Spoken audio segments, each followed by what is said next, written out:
What's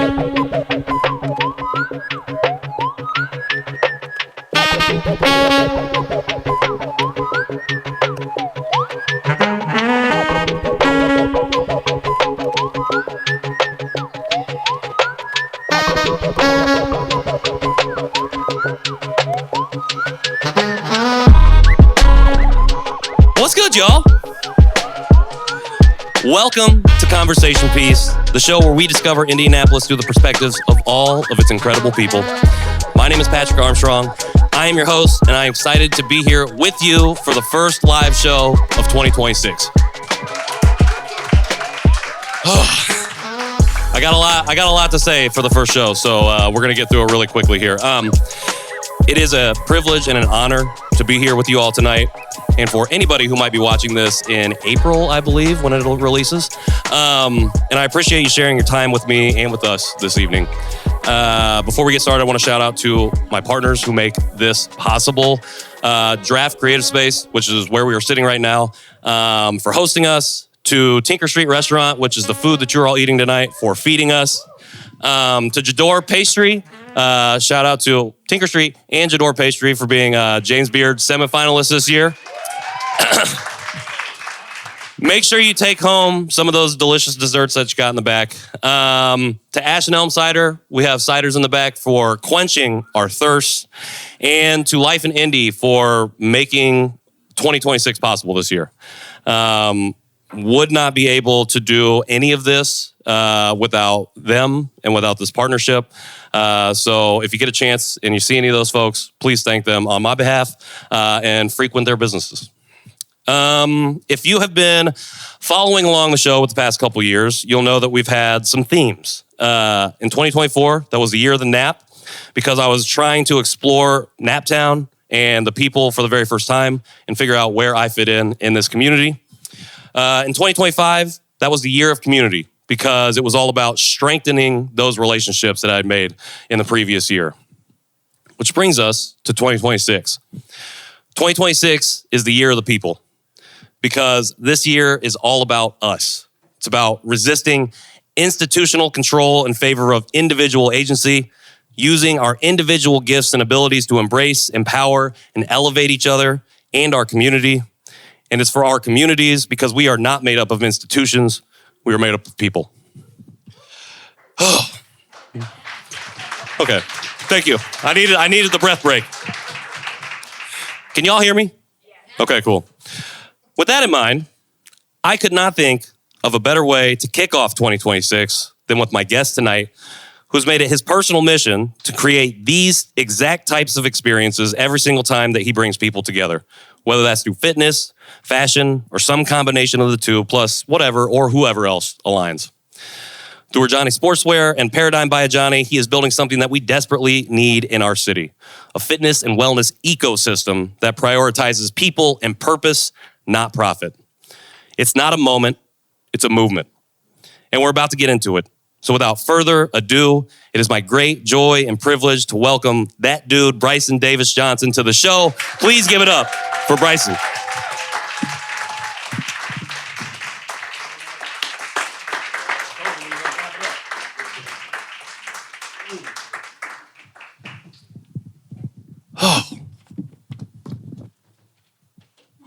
No $5 for you. No $5 for you.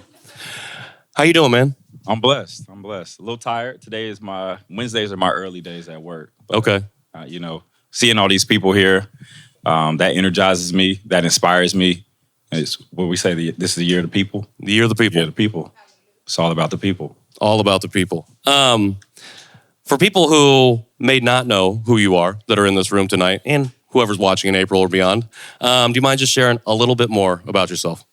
Yeah, I'm not that interesting, but my name's Bryson Davis-Johnson, like he said, and I kind of live a double life. By day, I am a middle school assistant principal, and by night, I am building or have built and am trying to build on Indianapolis's first fitness and wellness ecosystem. I love it. Succinct and to the point. as a middle school assistant principal needs to be. Yes, sir. All right, I want to start here. So for people who bought tickets, I'm assuming you read the description, and the word wellness was all over that. And if you look at your pages right now, especially in the last 2 weeks with some of the stuff that you've been doing, you see the word wellness popping up a lot. So I want to start there and ask you, how do you define wellness? Living a healthy lifestyle, having healthy relationships, it's a feeling to me. Because I know what it feels like to not be well. I know what it feels like to go to the doctor and, them tell you that you eat one more Long's donut, you will be a diabetic. My dad is a diabetic. My mom has lupus. I've ruptured my Achilles. I've had 2 toe surgeries. If you go back and look at any of my videos last year, I had a huge patch of hair gone from stress. So, wellness is a feeling to me. And right now, more than ever, I feel well. And that's what's most important to me. I love that. Speaking of, you recently posted something. You said, I didn't find wellness. Wellness found me. So I'm assuming it wasn't just that doctor's moment of saying, hey, one more Long's donut is too many Long's donuts, which I don't know is possible, but it must be if they're saying it. So I was wondering if you could walk me through that moment of realizing that wellness had found you in your life. Yeah, I think when I had to sit down after the Achilles rupture and you're literally at home alone, can't drive, can't go anywhere for a couple months. And then I slipped off my scooter putting on baby oil. And I partially tore it again. So I had 2 Achilles surgeries. So my scar tissue is insane. And it was in those moments I realized that I got to make a change in my eating habits, in my flexibility, in my mobility, in how frequently I work out. Because I was just work, right? Let me go get my second master's. I was a dean of students at that time, and I was trying to climb the ladder and reach a certain point. And I realized that, none of that matters if you ain't got your health, because you're not going to be able to get to that point. So what does that beginning of the journey look like? It's because you're already an athlete, you're active. Like you said, you're doing a lot of stuff. When do you realize okay, I'm not well, I need to be well? What do those first steps look like? As soon as I was done with physical therapy, I just told myself that I was going to start working out more. And then you all probably know, you go to some of these gyms and these fitness centers and these studios, it costs a lot of money for a membership. And I wasn't making a lot of money at the time. So I was just thinking, I'm a deep thinker about ways that I can lighten that blow financially. And I just started to build relationships with studio owners and learn their stories and not ask them for anything and take the money that I had and take classes in these places because they're normal people too. They got bills to pay.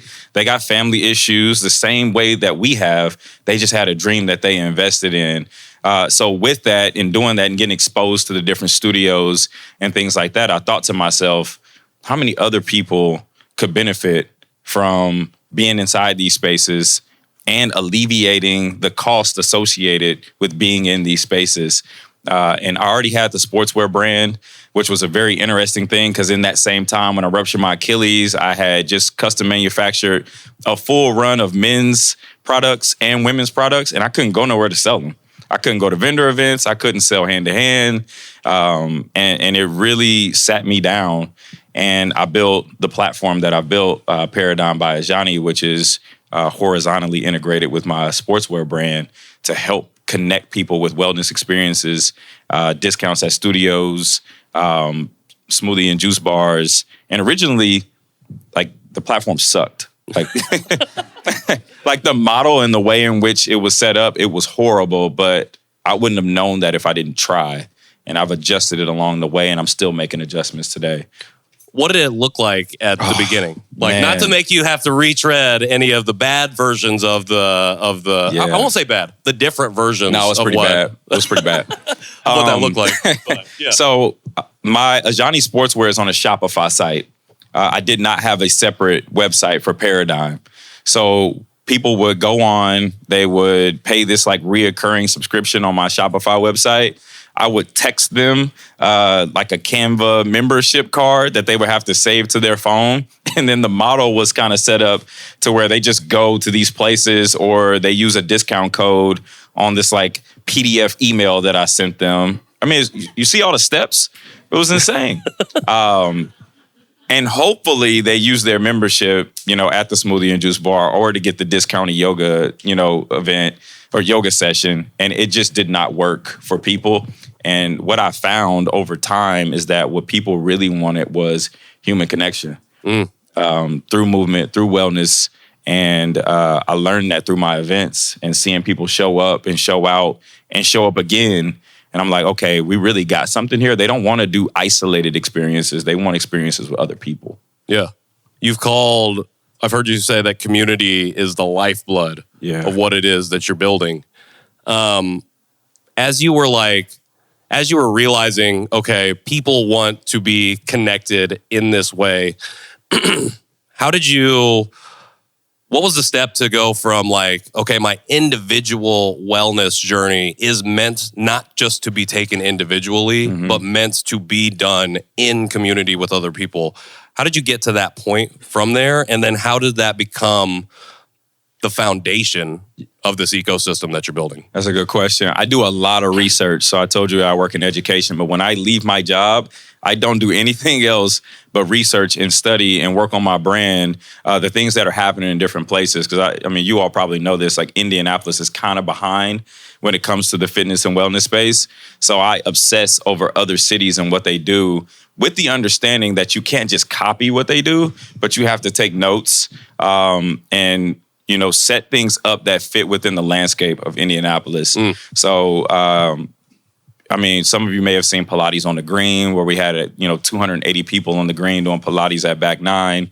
Pilates in the Park, we did something with the Indians. Literally a year prior, I probably lost $7,000 hosting these same type of events because nobody showed up. But all it took was one, right?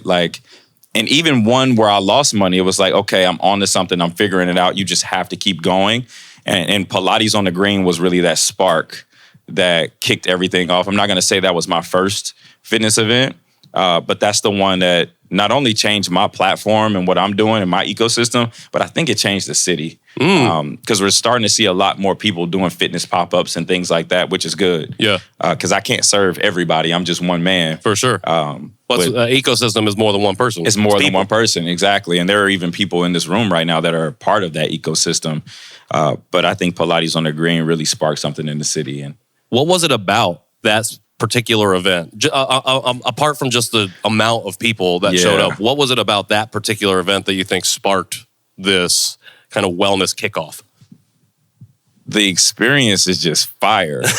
I can't even lie. You got a live DJ, you out on the green space. It's kind of like a Topgolf place for those of you that don't know what Back 9 is. So imagine 250 people out on that green space with a live DJ. And let's be honest, Indy people like to party. You know what I mean? So we got the DJ out there. Like, it feels like a party. I flew up a trainer from Tampa because when I travel, I take fitness classes because it's market research and it's a write-off. I can get that back on my taxes. You know what I'm saying? There you go. So I flew that trainer up, and the point of that is she does this at a large scale already. So she brings a different dynamic. So that really helped the experience. Back 9 was and has been and it still is a phenomenal partner for me on that event. We already locked in 4 dates for this upcoming summer season. So for $30, and we'll talk about cost structure as well, because if you think about $30, right, that's how much it costs to go to a studio class. So for $30, people can come for a live DJ, a Pilates class on the Green. We do giveaways. They get an hour of bay time to play golf and a drink ticket. Now, I don't really do the drink. Maybe I did once, but you didn't see that. But just adding value and elevating the experiences for people to make it inviting. Because fitness and wellness and moving your body in front of all those people and sweating and cracking and popping and struggling, like, that's hard to do. For sure. But we set it up in a way that it's similar and it's familiar to spaces and places that they frequent already. You said that Indy is a little bit behind when it comes to the wellness space. And like you've done a lot of deep research in other cities that are maybe a little bit ahead in that same space. What are some of like our specific lacks that we're trying to like make up right now? And then maybe on the flip side of that, like are there areas that we are strong in that you've seen us really have a unique take on or approach to wellness? That's a good question. I think with these other cities that I study, right now I've been studying Nashville and Charlotte a lot because Tampa's established, Miami is established, LA is established.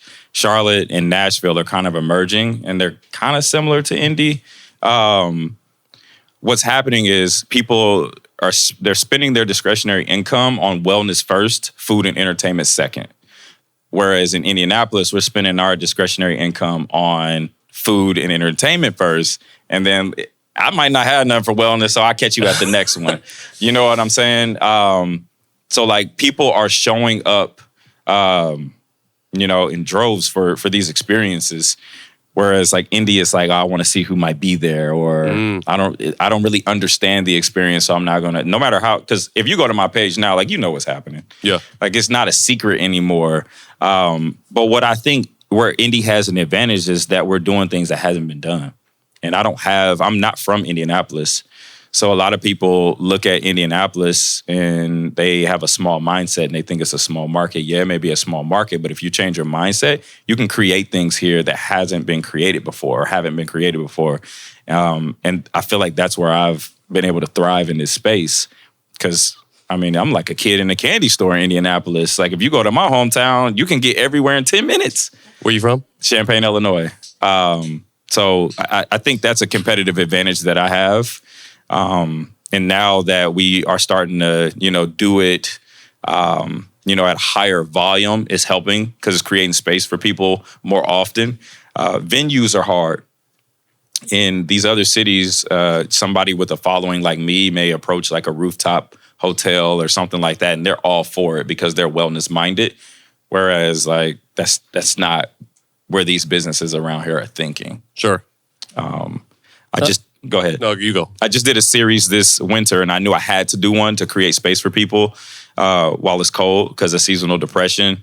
And I rented out the basketball court at Indy, and we did a 3-part series there. But it was originally supposed to be at Cambridge, and I met with the higher-ups there, and there were some people there that really tried to help me secure that space, but it fell through.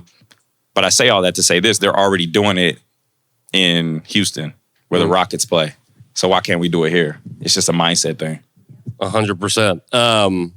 Something you said about like, just because it's like a small space doesn't mean that it's like a small thing. And I had somebody on a different podcast that I host talk about like small actions don't always mean small impact. Mm-hmm. And I think we get that narrative twisted a little bit. Yeah. And I think one of the things in a lot of different spaces that we're battling is just dominant overarching narratives. What do you think the narrative of wellness is in Indianapolis that we're trying to like push back on or overcome? Because you said like in other cities, like people are choosing wellness first and then food or entertainment second. And here it's a little bit flipped. And to me, that sounds like a narrative thing that's a little bit bigger than just maybe one or the other. I think we're writing the narrative. There is no narrative because they're not even really paying attention to it. Okay. But we are starting to see more studios pop up, places like Movement House, places like Sculpt. I don't know if you all have kind of seen that new Reformer and Matt Pilates studio pop up. And I haven't been yet, but I hear that it has like a big city feel. So like we're writing the narrative. The narrative does not exist. But like that's inspiring to me. That's exciting to me. Let's see what we can do and let's see how far we can take it. I've got some events this month and an event at the end of the month. I don't know if you all have seen like that Porsche and Pilates craze that's been taking over the country. So people are going into Porsche dealerships and Cadillac and Mercedes, and they're having classes, Pilates classes. Everything that we're doing, it's literally just a class. Whether it's a yoga class, a strength class, a Pilates, it's literally just a class. But you have to elevate the experience. So that's what they're doing. I guess I can tell you all because we're on the podcast. I don't come from money. My people, my grandmothers live in the hood. So I'm not going into Porsche and doing a Pilates class. I can't buy a Porsche yet. But we're doing a situation where we're renting out the pink building across the street from the Stutz. Yep. And we got all the people with the old school cars and the big rims. Like, they're going to pull up and we're going to do the Pilates class in there because that's culturally relevant, right? Because there's people who may be scared to try this. People that we cater to everybody, but like there's a demographic that really, really needs this. And they might see that and they may say, well, let me go try that. Even if it's just for them to make content, that's making that space inviting. So we're writing the narrative. There is no narrative. I love it. Part of writing the narrative is that it requires a spark. So Pilates on the Green, sparking this idea of what wellness could be here in Indianapolis. And that allows other people to start picking the pen up to write and participate in this narrative, which then takes it beyond a single paradigm experience into the paradigm ecosystem. So I'm wondering, what were some of those first conversations with folks who found themselves picking the pen up to write?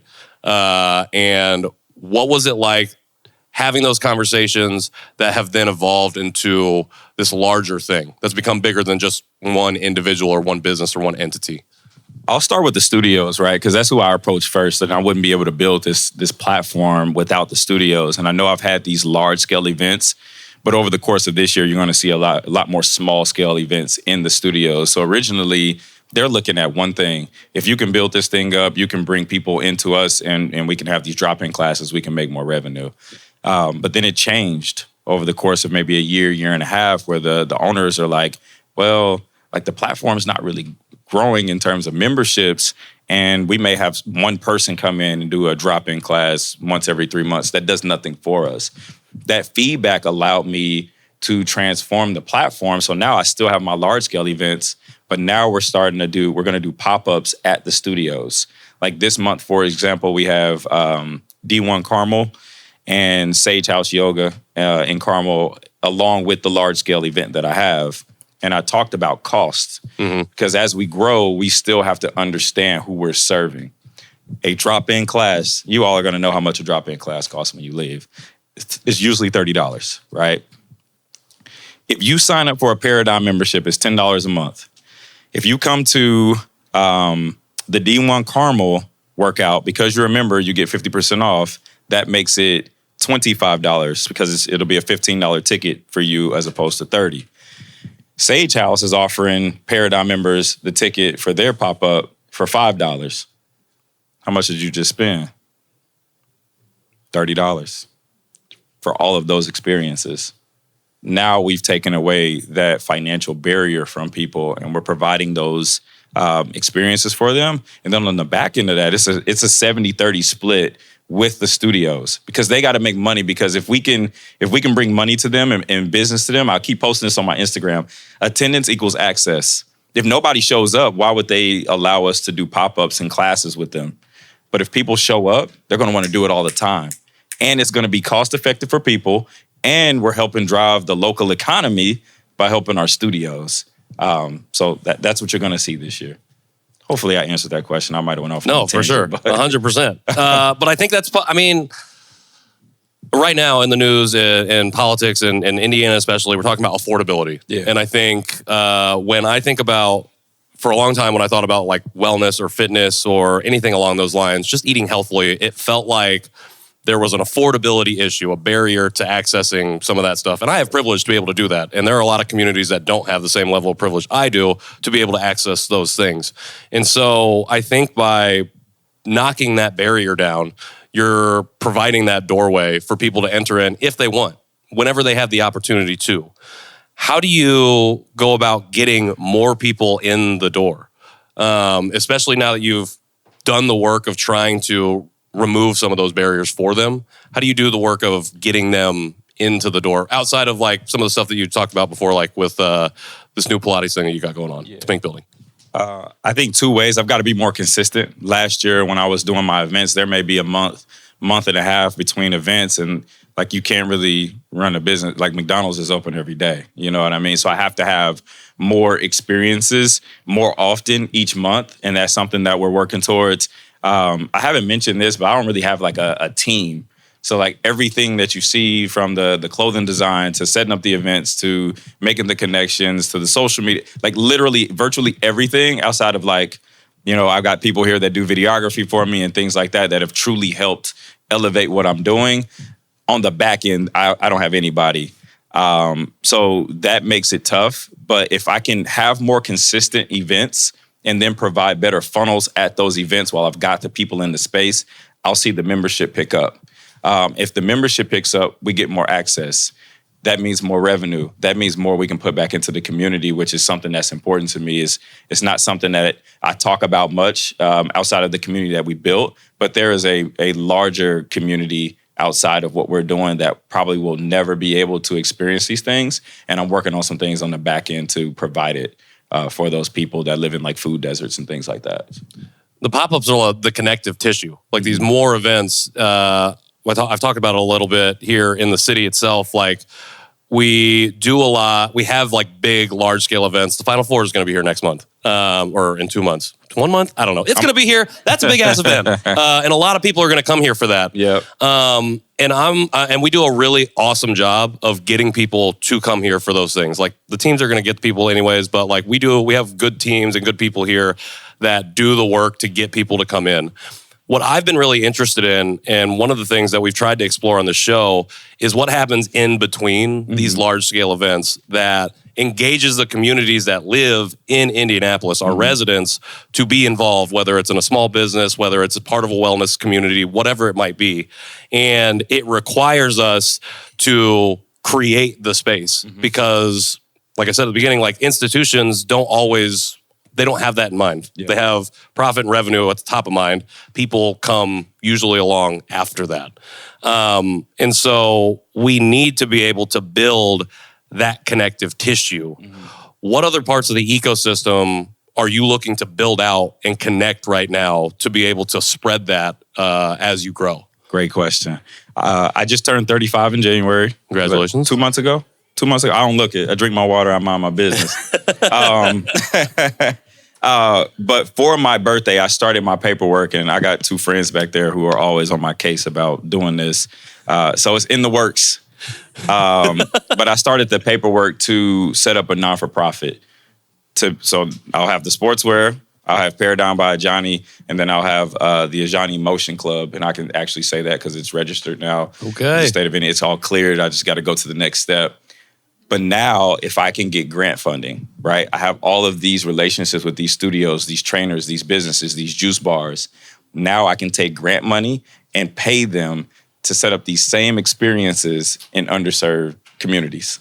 That is the next step. Because these people can't afford it, but they need it more than us sometimes. More than us, period. Totally. So that's the next step to my ecosystem, is setting up that non-for-profit, figuring out how to get grant funding, and then paying my people to go out into these spaces on a continuous basis.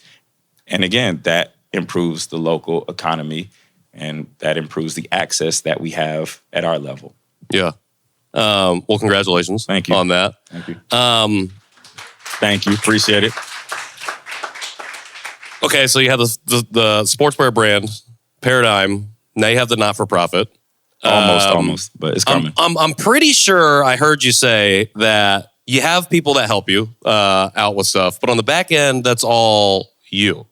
So, and then additionally, you've mentioned it, you're an assistant principal at a middle school. Yeah. How do you find the time to do all of those things? And like, because it feels like I just started started a 9 to 5 for the first time in like 2.5 years. I'm still trying to do this, which is part of my entrepreneurial journey. Yeah. I got a kid now. He's 2 years old. Like, congratulations. Thank you. There's that is a lot. And I feel there are days where I feel really overwhelmed and like, I don't know if I want to keep doing all this. What keeps, like, where do you find the time and what keeps you in it? Because that's a lot to put on yourself. My spiritual pain tolerance is very, very high.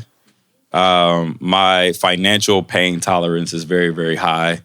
Above all of that, there's no way for me to forget my why, because the reason why I built all of this is because I wasn't healthy. I didn't have wellness. So how can I get burnt out on something that's improving my life? I mean, that's really the key to it all. A lot of times people are doing something for money, or they have like this overarching goal that they're trying to reach. I just want to feel good. That's it. And if I make money and build from that, like, then that's just a cherry on top. And now we want to make money. We put our time, talent, and energy into it. And I put all of my resources into this. But I just want to feel good. So that's how I don't get burnt out, because it inspires me every day. Like, I don't know if you all have been to Sweat House, but I built a relationship with them. And I know that no matter how tough the work week gets, on Saturday, they booked me a session, and I can go do the sauna and the cold plunge and like all of these things, and then introduce other people to it, right? So that they can go and be well and then help that business. Like, there's so many layers to it. And that's how I don't get burnt out. I'm pretty good at my job, and I know how to do my job at a very high level, high enough to not get fired. Now, I'm not saying I'm the hardest worker in there, but I'm pretty smart and I can figure some stuff out. And I just literally dedicate all of the time that I have outside of what I'm doing to building this ecosystem, to pouring into my brand. A lot of times when people go out and party and hang out on the weekends, I'm going to Chicago and doing a brand collaboration, or, I'm ideating my next event. So, it's all about your time and your discipline. Yeah. What about like working with kids specifically, but especially in your role, like in schools, like what about that work do you take into what you do as a wellness practitioner, as an ecosystem builder? So I work in one of the highest performing middle schools in Marion County. So it's literally like the systems and the processes and procedures that take place in that building, like they show up in everything that I do. Even he said that I was the earliest guest that he ever had. He was the first person here. I was here, but like those things that I've learned from operating in a high level school, I carry those things with me into business, and they carry me through even when people don't show up to an event or my finances get low. Like, my systems and my processes kind of carry me through. So, and also, like, let's be honest, I wouldn't be able to do the things that I'm doing if my job didn't fund what I'm doing, right? Like, instead of a new pair of shoes or going out on the weekend, I'm taking that check, I'm paying my bills, and all right, here's what I got left to put into my business.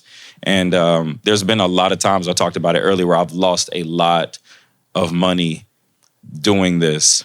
But if I gave up, I wouldn't be sitting here with you. So, well, I'm glad that you're here tonight, and you're still doing it, and you're still building. Like, it's not that you have built something and you're on to the next thing. It's like everything that you build is in furtherance of what has come before. Yeah. And I talk a lot about how many communities do a lot of like floor or foundation building. And so that means like we build, like we don't have a thing for me or for us, then we build a new thing, and we build a new thing, and we build a new thing. And that's great. We need a strong foundation and floor to build from. But a lot of times we end up siloed because we built so much floor, we don't build the rest of the building. Like, where are the walls? Where's the door? Where's the roof? And to me, that sounds like ecosystem. And to me, what you're doing sounds like house building. It sounds like you're building a place that's not just something that you can just walk away from, but something that is integral, not just to you, but now to the community that you're building it in. You're originally not from here, Champaign. What's made you stay in Indy? Like, you've been to these other places. Like, you could have stayed in Tampa. You could have went to the up and coming Nashville or Charlotte. You could have went to New York, LA, Chicago, wherever it is. Why Indy? Your 2026 theme, people. I have built a community of people in Indianapolis that I've never had before in my entire life. People that pour into me, people that hold me accountable, people that bounce ideas, people that show up, people that help me, people that want to be a part of this ecosystem. I have never had that. And I just kind of went on a rant on my threads about the small market, small mindset mentality. I see Indy for so much more than what a lot of people see Indy for. And I wouldn't be to this point if it were not for people and the people in this city. So that's why. Because you can go somewhere else, but are you going to have this same community that you have here? You're going to be hard-pressed to find that. Yeah. Indy, that's the thing that I've found in this journey over the last 3 years is like really some incredible people. So like when I was growing up, when I like spent the majority of my time here before my kind of identity journey, I was basically situated on 56 in Georgetown. Okay. So a little bit out west, like not really, but I would hang out where I lived. We would come downtown to party and eat and then go home. Yeah. And at that time, like I was just so comfortable staying in my zone of comfort with the people that I knew. It was harder. It felt difficult, inaccessible for me to branch out and to connect with other people. Part of that was because I didn't know who I was. And it took finding out and discovering that person for me to feel like, okay, I want to step out into this city and see where it is that I fit. And what I discovered as I was getting ready to start Conversation Piece was like, oh, there's a lot of really incredible people here.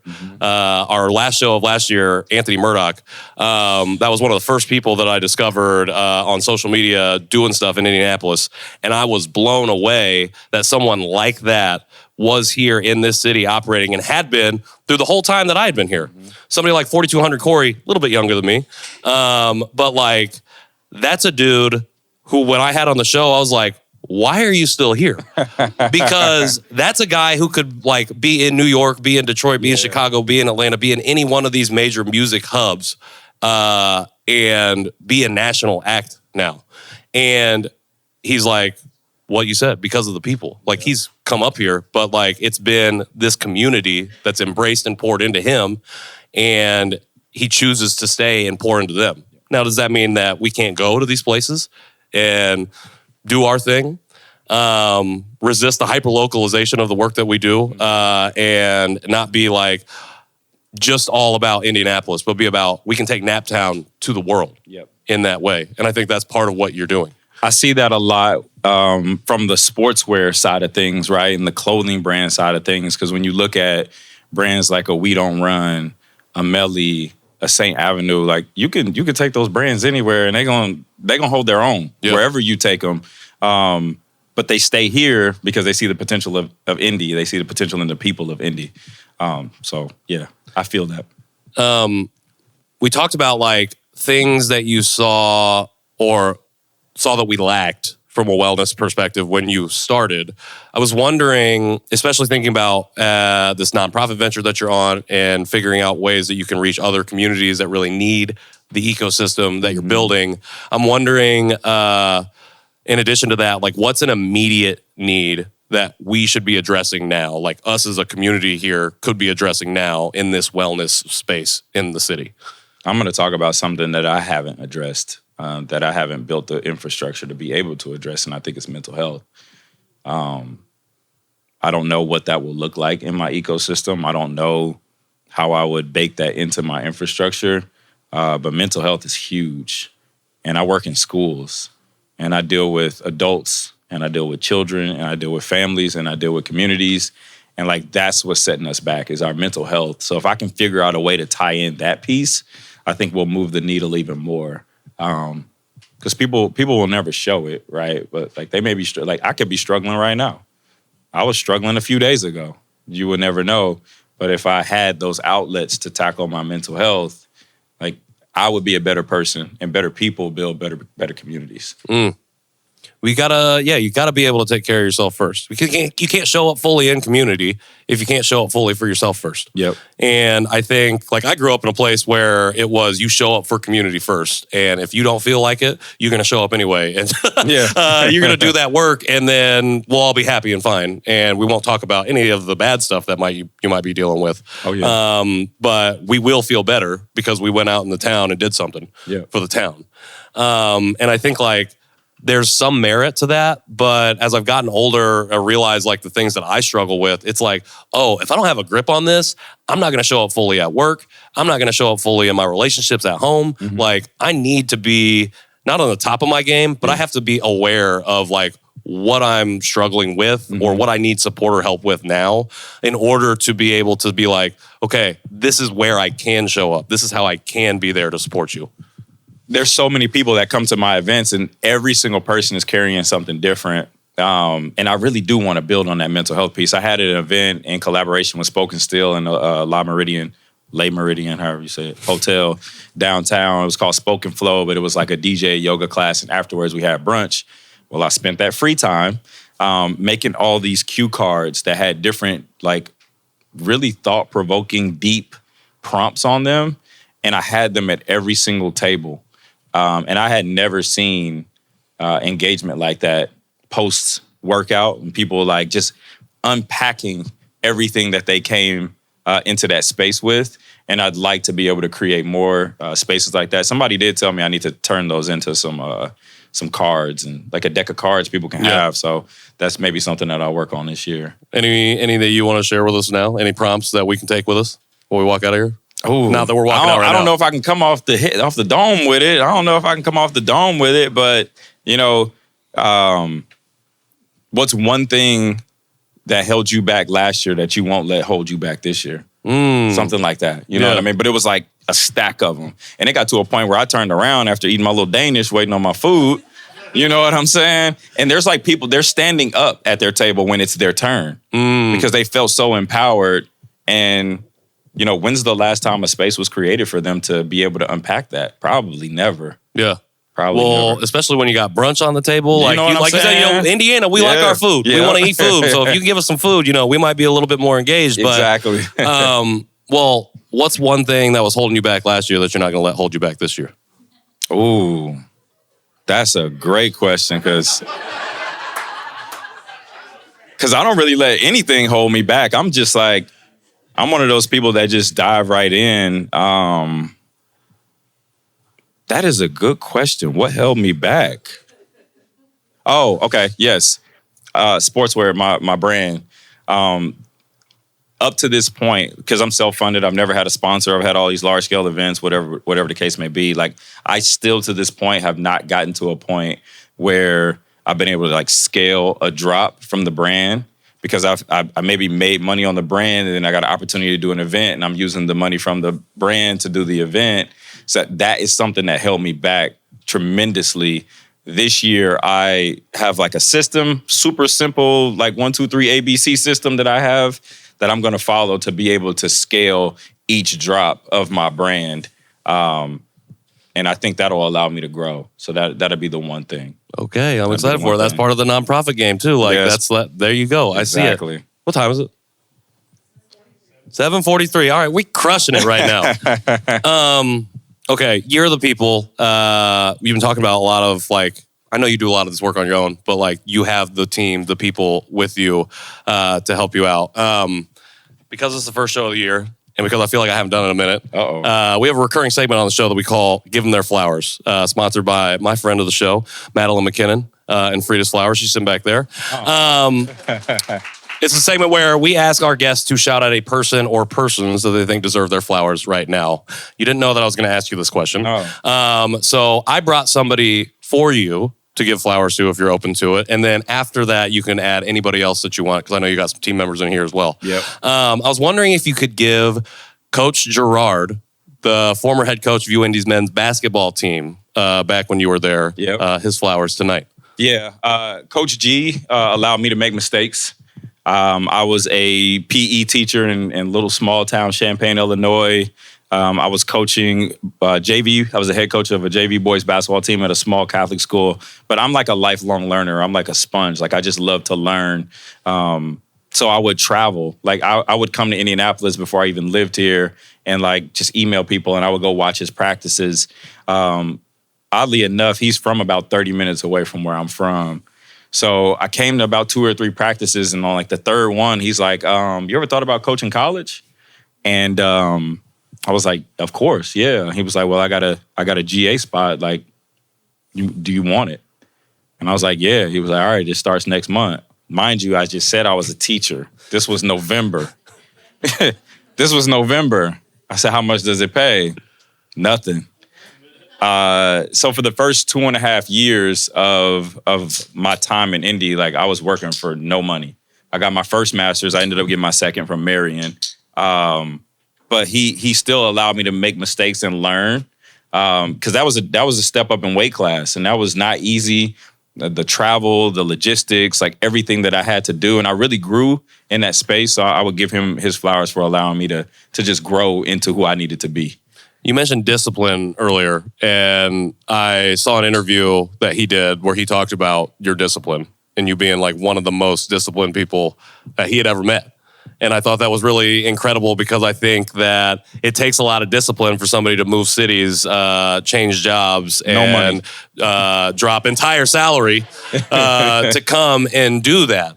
And I think that you've talked about like having to put these systems in place in order to go where you want to go. Yeah. And I think it's a really beautiful thing to see that progression from then to now, even though I didn't know you back then. But as I've been getting ready for this conversation, as we've gotten to know each other a little bit more, as I've been following your journey, it's been really wonderful to see how that has changed and to see it takes a lot of discipline to stay. I think that's why I asked you why Indy, because I've always been a wanderer.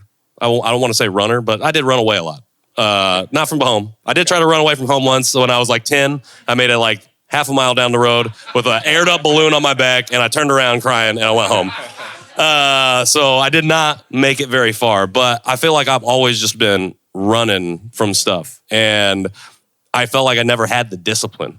So I appreciate, we talk a lot about modeling on the show. Like I appreciate the way that you model what that looks like, because it helps somebody like me like know, okay, there is a different way to do this. Anybody else you won't think deserve their flowers right now? You can give flowers to yourself too, because you've been really doing it. No, I ain't gonna give flowers. I'm not gonna give flowers to myself, because that discipline is rooted in survival. That discipline is rooted in survival, and if I wasn't disciplined, I wouldn't be able to survive. But I mean, just as I look around this room, like I got two friends in the back. I might get emotional, but like these dudes, man, I wasn't always this person. You know what I mean? Let me compose myself. You good? These dudes came around me when I had nothing, and they treated me like I had everything. That's confidence. That's a confidence builder. You know what I'm saying? Mm-hmm. So, Shabar, J-Mo, I'm gonna give y'all flowers. For sure. For sure. They always check in on me. Tyrus, all the content, all the education that we've been able to push out this year, like that's what's inspired people. I wouldn't have been able to tell my story without you behind the camera. And I appreciate you showing up. I didn't know you were coming here, but that's just how it is with Tyrus. We won't even talk, and I'll be having an event, and he'll show up. Because that's just who he is, and he believes in the mission. And he saw it from the beginning, so I appreciate that. Sheikah and Nichelle, like when I talk about my ecosystem, I think the next step is like building up my vendors and like my auxiliary businesses that elevate my experiences, because that's what's happening in like Miami and Houston and Orlando and places like that. And if you don't know who Juiced Organics is, like is you know, one of the top, if not the top juice company in the city. Follow them on Instagram. But she's like pulling up to all my events. I had a collaboration with Butler yesterday. Like she was there. We're doing a collaboration event on March 28th. And she has become a true friend to me. So I want to give her flowers. And Nichelle for just, you know, speaking confidence into me. And listening to all my crazy ideas, because I am absolutely insane with my ideas, and I'm outlandish with things. But if I speak something, I feel like I can do it. And she affirms me, so I appreciate that. Shout out to y'all. All right, I forgot that I usually open it up for questions, so I'm going to wrap up my questions real quick so we can get to y'all as we do that, and then we get to the giveaway, which I know a lot of you are here for. So I just have 2 more questions for you. Good. First off, thank you for being here and for sharing and being so vulnerable with us. I really appreciate it. Thinking about your life right now, especially as somebody who operates in the fashion space, that's where you kind of got your start with Ajani Sportswear.